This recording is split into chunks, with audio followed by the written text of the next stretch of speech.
讲到驾车伫民国60、70年期间，北投大道路是当时驾车族、皮车族比赛热点，因为这条路真长真直。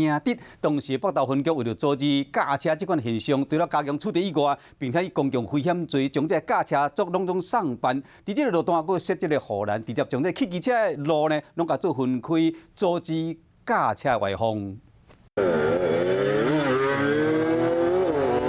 油门吹落，伫个跨各地的道路无任何障碍物，互人愈骑愈紧。骑士甲身体压低，伫北投大道路骑车。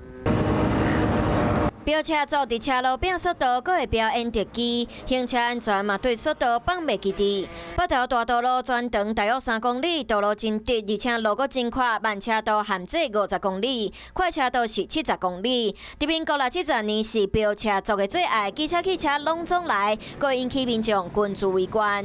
那时候一个晚上也是2、3千人在围观，像南部来旅行的，晚上也会开车开到那边去观赏。飙车族若造成交通安全，阁延伸出社会安全问题。当时北投分局决定增加处地日头，增加抓人的时间，逐暗至少抓2摆。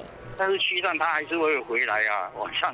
差不多1点钟又回来了，回来我们又驱散了。一个很重要的，取缔到案了以后，公共危险罪移送法办。头一摆动用刑法公共危险罪，甲飙车族逮捕上班来抬价架高。不过这嘛无法度解决大道路飙车的风气，所以当时决定直接对车路的设施下手。